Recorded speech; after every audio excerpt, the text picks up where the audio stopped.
Era de manhã, e o sol cintilava nas rugas de um mar calmo. A 2 quilômetros da costa, um barco de pesca acariciava a água. Subitamente, os gritos do bando da alimentação relampejaram no ar e despertaram um bando de 1000 gaivotas que se lançou precipitadamente na luta pelos pedacinhos de comida. Amanhecia um novo dia de trabalho. Mas lá no fundo, sozinho, longe do barco e da costa, Fernão Capelo Gaivota treinava. A 30 metros da superfície azul brilhante, baixou seus pés com membranas, levantou o bico e tentou, a todo custo, manter suas asas numa dolorosa curva. A curva fazia com que voasse devagar, e então sua velocidade diminuiu, até que o vento não fosse mais que um ligeiro sopro, e o oceano como que tivesse parado abaixo dele. Cerrou os olhos para se concentrar melhor, susteve a respiração e forçou. Só mais 1 centímetro de curva. Mas as penas levantaram-se em turbilhão, atrapalhou-se e caiu. Como se sabe, as gaivotas nunca se atrapalham, nunca caem. Atrapalhar-se no ar é para elas desgraça e desonra. Mas Fernão Capelo Gaivota, sem se envergonhar, abrindo outra vez as asas naquela trêmula e difícil curva, parando e atrapalhando-se outra vez. Não era um pássaro vulgar. A maior parte das gaivotas não se preocupa em aprender mais do que o simples fato de voo, como ir da costa à comida e voltar. Para a maioria, o importante não é voar, mas comer. Para esta gaivota, contudo, o importante não era comer, mas voar.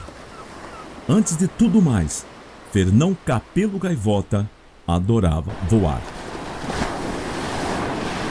Esta maneira de pensar não o popularizava entre os outros pássaros, como veio a descobrir. Até os próprios pais se sentiam desanimados ao vê-lo passar dias inteiros fazendo centenas de voos rasantes sozinho. Ele não sabia por quê. Por exemplo, quando voava sobre a água a uma altitude menor que a metade do comprimento das suas asas abertas, podia manter-se no ar mais tempo, com menos esforço. Esses voos rasantes não terminavam com a habitual amarragem de pés hirtos que feriam a água. Ele amarrava de mansinho os pés apertados contra o corpo, deixando apenas um rasto borbulhante. Quando começou a treinar as aterragens, deslizantes na praia e a contar em passos o comprimento do rasto na areia, os pais começaram a ficar deveras desanimados. Por que, Fernão? Por quê? Perguntava-lhe a mãe. Por que é que lhe custa tanto ser como o resto do bando? Por que você não deixa os voos baixos para os pelicanos, para o albatroz? Por que não come? Filho, você está que é só pena e osso. Não me importo de estar pena e osso, mãe. Eu só quero saber o que posso fazer no ar e o que não posso. É tudo. Só quero saber isso. Escute, Fernão, disse-lhe o pai com bondade. O inverno está longe, haverá poucos barcos e o peixe da superfície irá para as zonas mais profundas.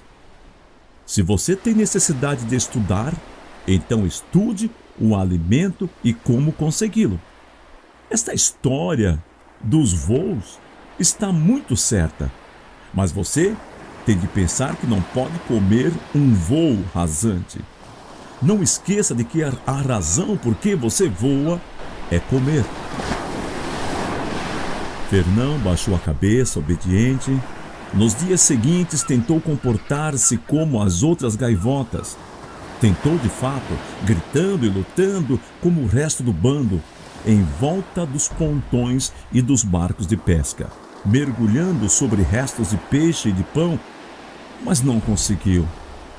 Não faz sentido, pensava ele, largando deliberadamente uma anchova suculenta que lhe custara bastante a ganhar, aos pés de uma velha gaivota esfomeada que o acossoava. Não faz sentido.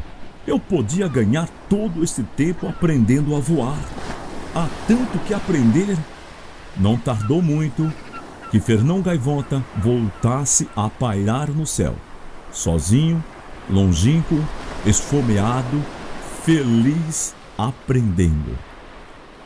O tema era a velocidade.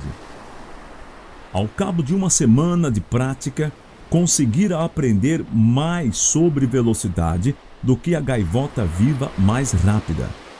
A 300 metros de altura, batendo as asas com toda a força de que era capaz, lançou-se numa vertiginosa picada direta às ondas e aprendeu por que razão as gaivotas não fazem vertiginosos mergulhos picados. Em escassos 6 segundos, passou a mover-se a 120 km por hora, velocidade que desequilibra a asa no arranque para a subida. Vez após vez sucedeu o mesmo. Por mais cuidadoso que fosse, trabalhando até o limite da sua capacidade, perdia o controle em alta velocidade. Subir a 300 metros, dando primeiro tudo de frente, depois dobrar o corpo e cair em mergulho vertical. Mas, sempre que tentava subir outra vez, a asa esquerda atrapalhava-se e fazia-o rolar violentamente para a esquerda. Ao tentar recuperar, era a asa direita que se atrapalhava e então tremeleava como as chamas num salvático movimento desordenado de parafuso, girando para a direita. Não conseguia ser suficientemente cuidadoso naquele arranque. 10 vezes tentou, 10 vezes alcançou os 120 km por hora, acabando sempre numa agitada massa de penas descontroladas que ia esmagar-se na água. A chave, pensou por fim, deve ser em manter as asas paradas nas grandes velocidades, batê-las até chegar aos 120 e depois pará-las. Tentou outra vez a 600 metros, lançando-se no mergulho com o bico espetado, as asas bem abertas e firmes, a partir do momento em que ultrapassou os 120 km por hora.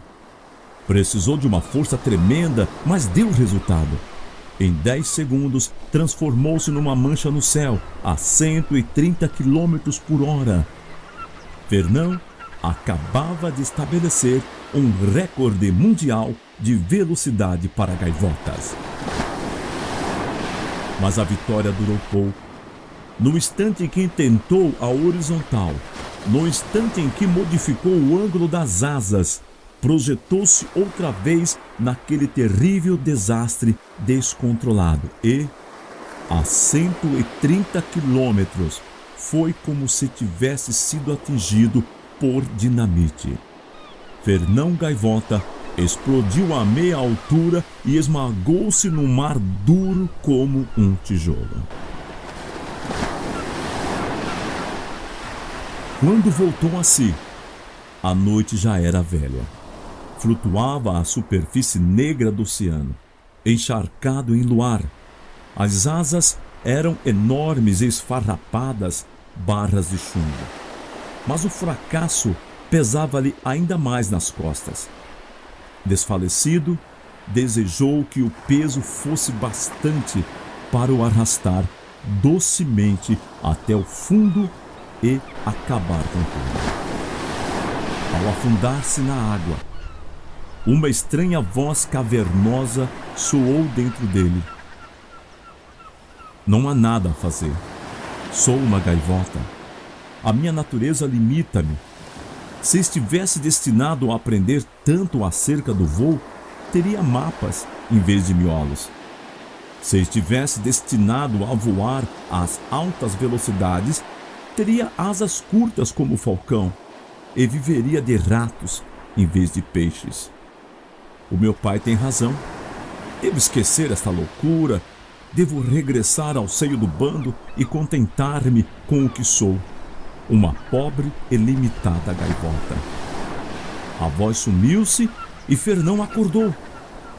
Uma gaivota passa a noite em terra. A partir desse momento, jurou tornar-se uma gaivota normal. Seriam todos felizes. Morto de cansaço, arrancou-se da água densa e voou para a terra, grato pelo que aprendera, a forma de poupar trabalho, voando a baixa altitude. Mas não, pensou, o que eu era acabou-se. Acabou-se tudo o que aprendi. Sou uma gaivota como outra qualquer e voarei como uma delas. Assim, subiu dolorosamente a 30 metros e bateu as asas com mais forças, apressando-se a chegar à terra. Sentiu-se melhor depois da decisão de ser apenas mais um dos do bando. Daí em diante, não haveria mais laços a prendê-lo à força que o levara a aprender. Não haveria mais desafios nem mais fracassos, e era bom deixar de pensar e voar no escuro em direção à luz da praia. Escuro? A voz irreal estalou em alarma. As gaivotas nunca voam no escuro. Mas Fernão não prestava atenção e não a ouvia. É bom, pensava, a lua e as luzes brincando na água, atirando à noite pequenos lampejos, e tudo tão calmo, tão parado. Desça! As gaivotas nunca voam no escuro. Se estivesse destinado a voar no escuro, você teria olhos de coruja, teria mapas em vez de miolos, teria as asas curtas do falcão. Envolto na noite, a 30 metros no ar, Fernão Capelo Gaivota pestanejou. A dor e as resoluções desvaneceram-se. Asas curtas! As asas curtas do falcão! É isso! Como fui louco! Tudo o que preciso é de uma asinha curta. Tudo o que preciso é fechar as asas o mais que puder e voar só com as pontas.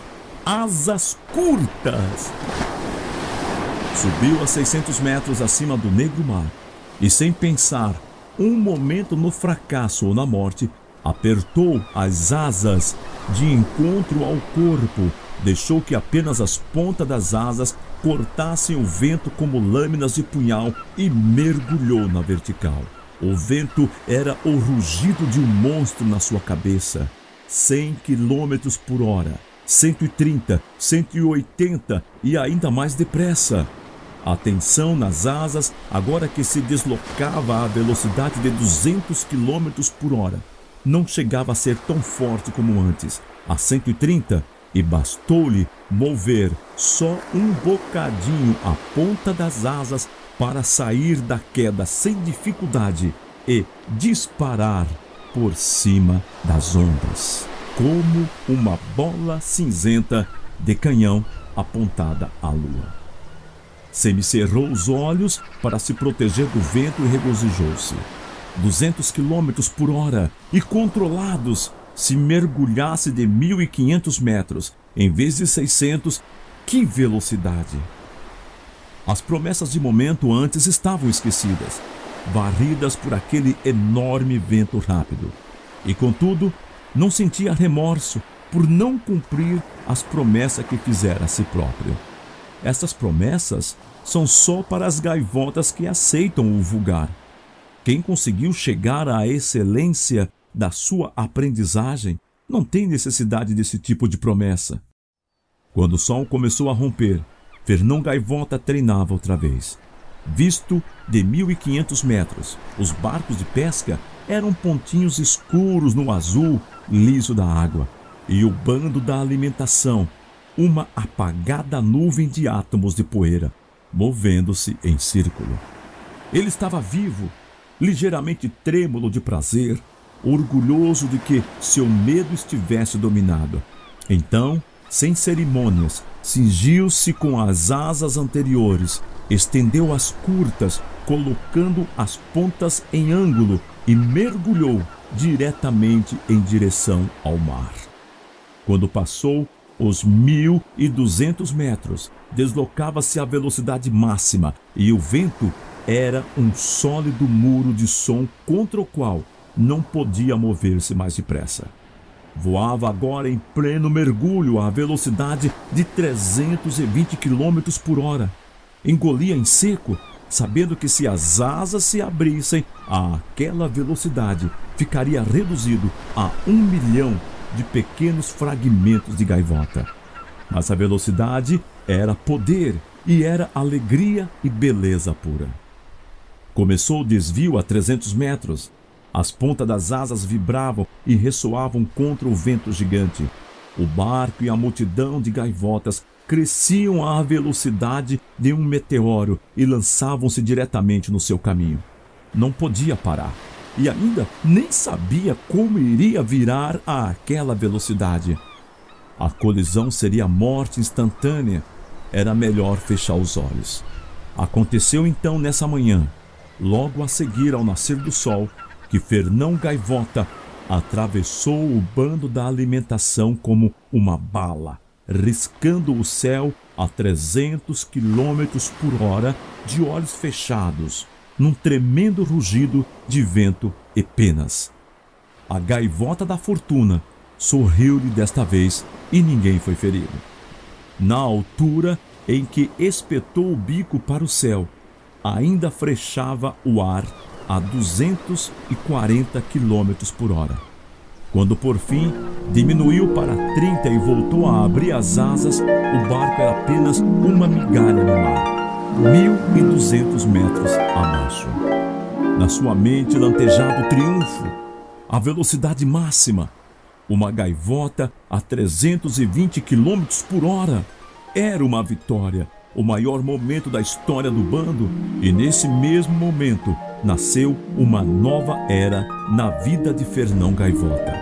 Voando para sua solitária zona de treino, encolhendo as asas para um mergulho de 2.400 metros, dispôs-se imediatamente a descobrir como virar.